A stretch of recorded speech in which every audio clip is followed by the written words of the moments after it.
you see, the problem is that unlike Mr. Nawaz Sharif, Mr. Narendra Modi is his own master. He can take decisions.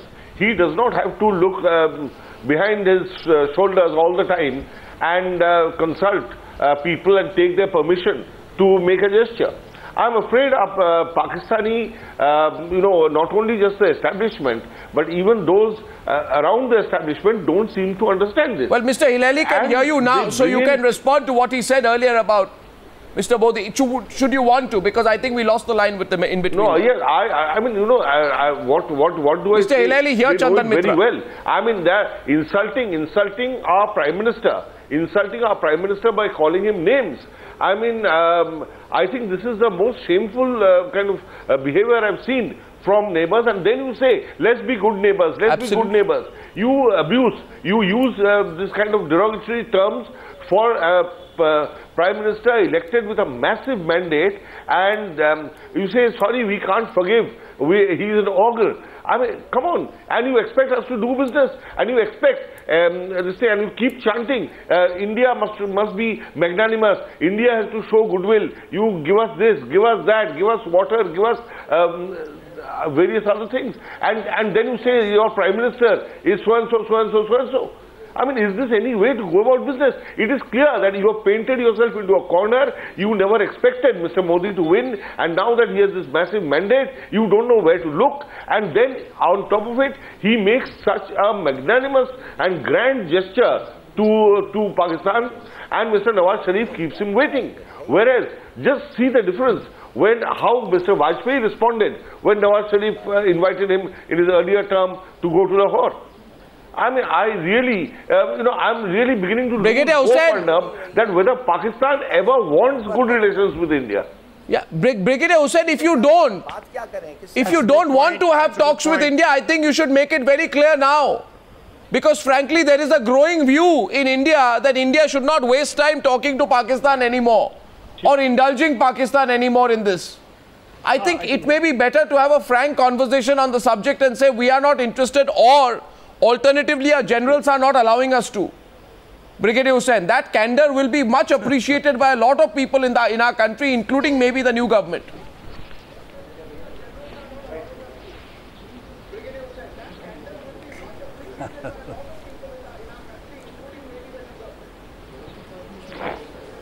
Well, if you recall,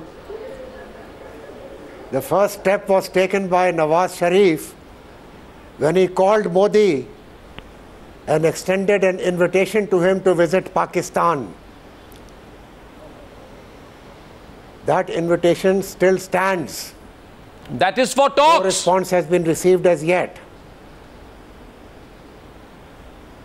Second point. Don't mix up the two. Don't mix up the two things. It is because of, I'm not mixing up, you try and understand. The simplest thing is the most difficult thing for you to understand. The second point is that the people of Pakistan, they consider Modi to be a Muslim hater. He is referred to as the butcher of Gujarat. The third point is, I say that is none of your stand on Kashmir. That is not true, and it's none of Hold on.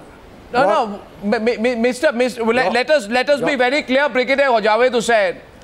You know, Mr. Modi has been cleared by all the courts, so A, and B, he has won a resounding victory in these elections. And by the way, Mr. Javed Hussain, what about the butchers of Bombay? Why doesn't Pakistan mind its own business beyond the point? You know, Nawaz Sharif congratulates Narendra Modi. Won a victory or not? Arnab, what about the butchers of 9/11 who are moving around? Mr. Hilali. Sorry. Mr. Hilali.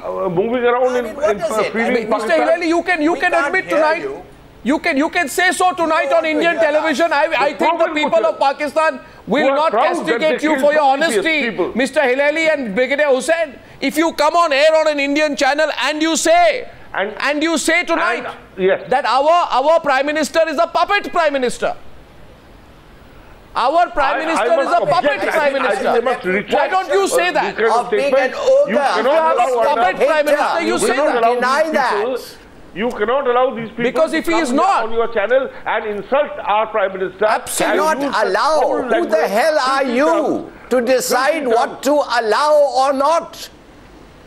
You're not in Pakistan. You're not in India. You're not in Pakistan. What the? Mr. Hilali, No, but you have no business. I mean, if I were to abuse some of your revered leaders, you won't like it.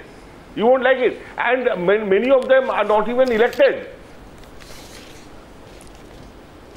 Who's elected? What's this? well, there is a democracy in India. It may be unnatural for you to hear about elected leaders, but I want you to hear, Maruf. There's a hell of a democracy in Pakistan, a very robust one. Well, I'm sure there is. I'm sure there is. And where have you imported the model So what from? are you complaining about? No, where have you imported this model of democracy from? It doesn't even give your Prime Minister the right to take a plane ticket and fly down to Delhi without the army's permission. Maruf Raza, I think we need to put things in perspective out here. My Prime Minister is indeed, he is indeed confused because he wants to know that after the reputation that your Prime Minister has as a Muslim hater, well, you know, whether he should jump at his invitation what you, the majority of Muslims, and I'm putting one second, Mr. Hilali. Mr. Hilali, I'm telling you this. And share a platform.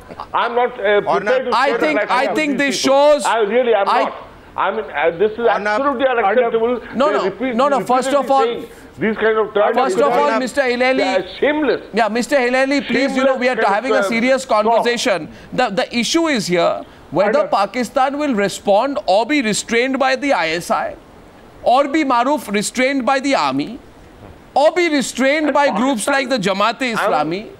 And this is an opportunity for you to break away from that and say we do not want to remain a medieval country. Country which has no tolerance for other religions, where Hindu temples are being destroyed every day, where blasphemy act is being invoked against Christians, and where hundreds of Hindus are being killed and their girls raped. Mr. Hilali, listen. They have a right talk about communal harm. Well, Maruf is Maruf.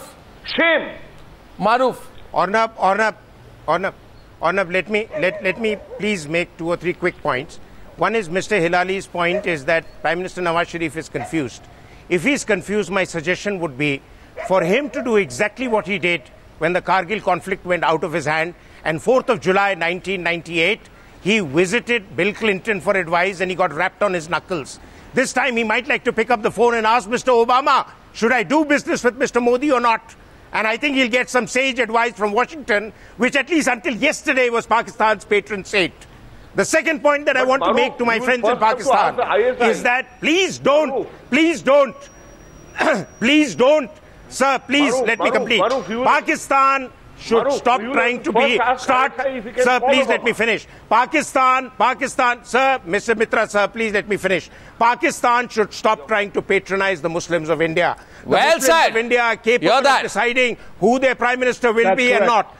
We don't need Pakistan, a country which cannot tolerate other Muslim minorities, forget Hindus and others who can't tolerate Shias on their own land. What are they going to do for the Muslims of India? An agreement with us. It's called the Liaquat-Nehru Pact, in which it was laid down that the concern of the welfare of the minorities in each country should I take you back in history? Should I take you back in history and remind you and express a view on? Now, for God's sake, we are not patronizing anybody.